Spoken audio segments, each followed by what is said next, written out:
L'œil du juriste, maintenant, je vous le disais, nous parlerons d'un phénomène qui est très important. Il s'agit donc du racisme.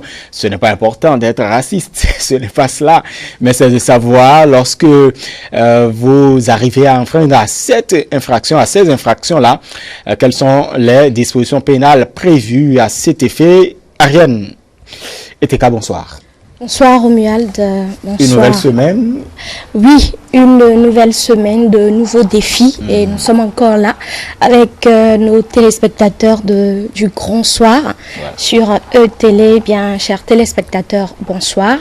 Merci de nous retrouver une fois encore dans la rubrique L'œil du juriste et avec notre consultant juridique, Maître Brice Oussou, nous allons aborder certaines lois qui prohibent et interdisent la discrimination et les discours de haine allant de l'intimidation au dénigrement. Donc, avec notre consultant Romuald, comme je le disais, nous allons revenir sur la définition de certains thèmes et je m'avais déjà rappelé le sujet du jour, c'est racisme, xénophobie et incitation à la haine et à la violence sur Internet.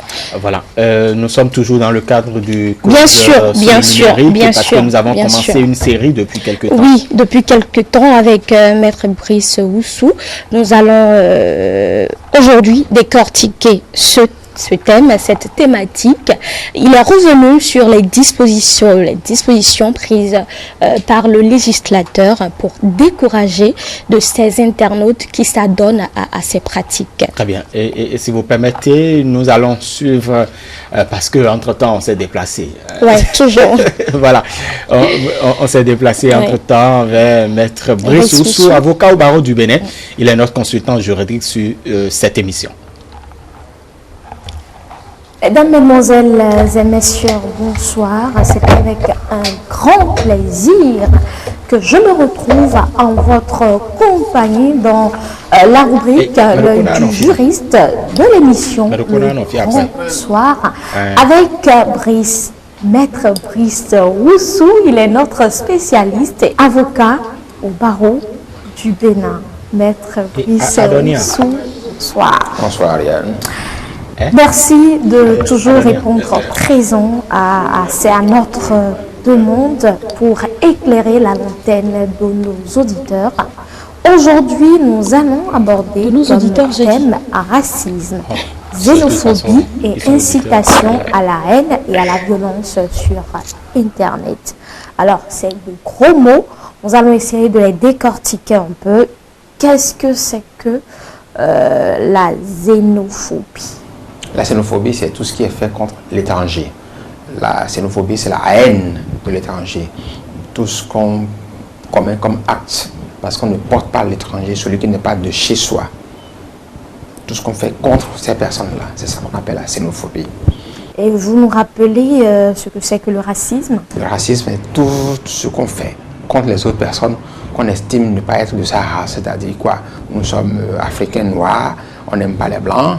Nous sommes africains, on n'aime pas les asiatiques, ou bien nous sommes européens, on n'aime pas les noirs, on n'aime pas les africains, alors, ou bien nous sommes noirs de l'Afrique subsaharienne, on n'aime pas les arabes, ou vice-versa. Voilà ce qu'on appelle le racisme. Alors, et l'incitation... Bon, comprenez par tout cela aussi, même tout ce qui est fait de façon interethnique, intertribale, est compris aussi par ces mots de façon générique. Même si par ailleurs on va dire que la loi pénale est d'interprétation stricte, mais en fait tout cela est compris dans cette acception-là. D'accord. Et enfin, citation à la haine et à la violence. Voilà, c'est tout ce qui est fait par toute personne pour inciter, c'est-à-dire que ce n'est pas vous qui commettez l'acte de haine ou de violence, mais c'est vous incitez les autres à aller commettre des actes, c'est-à-dire que je prends par exemple une élection qui se termine mal pour un concurrent et puis il incite des jeunes, des badauds à prendre d'assaut la rue, à les violenter, les personnes proches de l'autre candidat qui a gagné ou à aller casser les urnes, par exemple. Ça, c'est une incitation à la violence.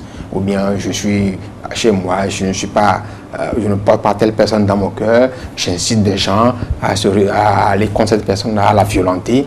Voilà, incitation à la violence. Alors comment elle se manifeste sur Internet? Voilà, vous savez, lorsque vous prenez par exemple, je ne sais pas un exemple qui est heureux à citer, mais Radio 1000 Collines, pour tout ce qui s'est passé au Rwanda, c'est sur une radio que des populations ont été incitées à s'affronter entre elles. Parce que les gens avaient le poste radio et pouvaient écouter. Aujourd'hui, une guerre du même genre, fasse le ciel, que cela ne se répète pas, peut être organisée par le biais de réseaux sociaux. Vous voulez organiser une manifestation, vous voulez que les gens s'attroupent tout à l'heure devant l'église Saint-Michel de Cotonou, vous prenez votre téléphone, vous allez sur 2 ou 3 groupes, vous admettez les gens, vous allez voir du monde qui va s'attrouper là. Donc, lorsque l'infraction, la diffusion de matériel raciste ou xénophobe, ou d'informations racistes ou xénophobes, ou ce qu'on appelle la menace avec une motivation raciste et xénophobe, ou bien l'incitation à la haine et à la violence, se commettent par le biais de la communication électronique, ou ce qu'on appelle généralement les réseaux sociaux. C'est lorsque ces infractions-là, qui se commettaient avant par d'autres moyens, se commettent par le biais des moyens de communication électronique, ou généralement par les réseaux sociaux, que l'infraction-là est sous le coup de la loi portant code du numérique. Et quand vous faites le point, quand vous comparez par rapport aux autres lois qu'on peut appeler loi ordinaire, vous comparez le code numérique, vous allez voir que la sanction prévue par le législateur est assez forte. C'est toujours pour décourager l'utilisation des réseaux sociaux pour commettre des infractions. Parce que les réseaux sociaux n'ont pas été créés par leurs créateurs, pour me répéter, à ces fins-là.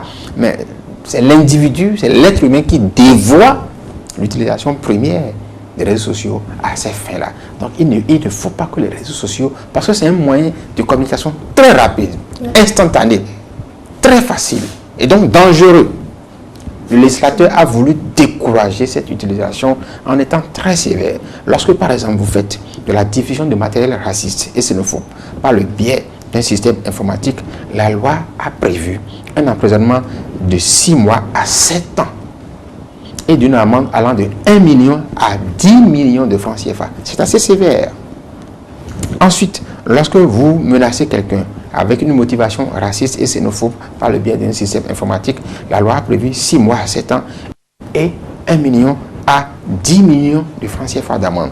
Et lorsque vous faites, par exemple, l'incitation à la haine et à la violence, la loi prévoit un emprisonnement d'1 an et 5 millions de francs CFA d'amende. Donc vous voyez, ces infractions-là sont connues dans le droit commun de façon générale.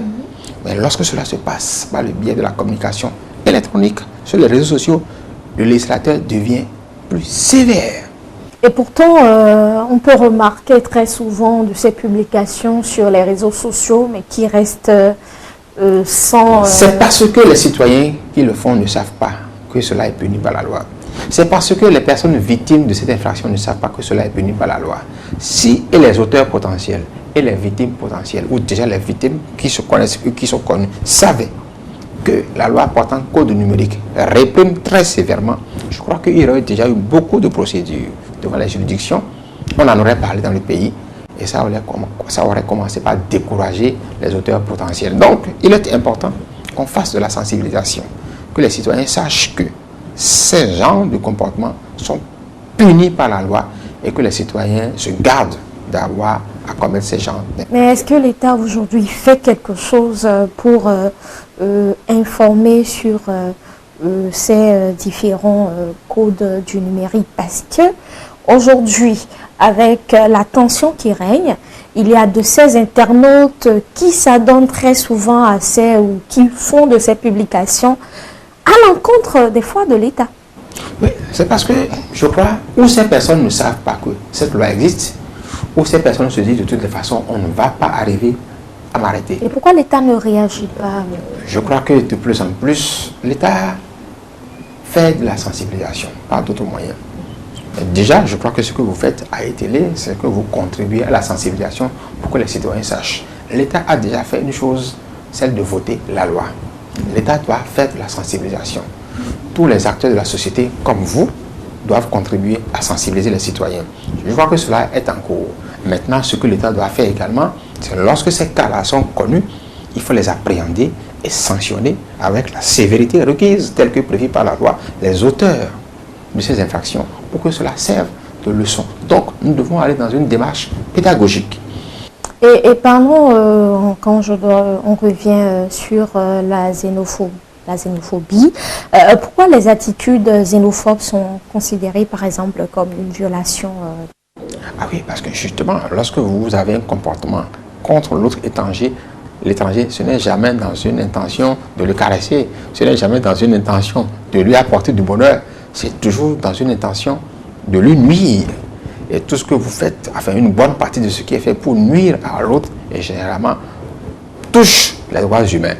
Vous prenez la plupart des instruments internationaux protecteurs des droits humains, vous verrez qu'il est parlé de racisme, qu'il est parlé de xénophobie, il est parlé de haine, de violence interraciale, interethnique, intertribale. Donc, c'est déjà certaines infractions qui sont prévues par les instruments juridiques et nationaux et internationaux qui protègent les droits humains avec les sanctions pénales en cas de commission d'infraction. C'est cela qui est repris un peu par le code du numérique, mais avec la précision que lorsque ces attitudes-là sont commises par le biais de communication électronique, par le biais des réseaux sociaux, eh bien, la loi les appréhende et les punit, les sanctionne. Donc, je crois que c'est clair. Il faut réellement revoir ce que nous publions sur les réseaux sociaux. Mais des fois, on le fait sans le savoir. Comme vous l'avez dit. Mais je crois que les citoyens qui suivent cette émission que vous organisez comprennent désormais qu'il faut faire attention, qu'il ne faut pas aller à cela. Merci beaucoup, Maître Brice Oussou, consultant sur notre émission, sur notre rubrique L'œil du juriste, également avocat au barreau du Bénin. Merci pour la disponibilité et on se dit... C'est moi qui vous remercie. À très bientôt. Merci, à bientôt.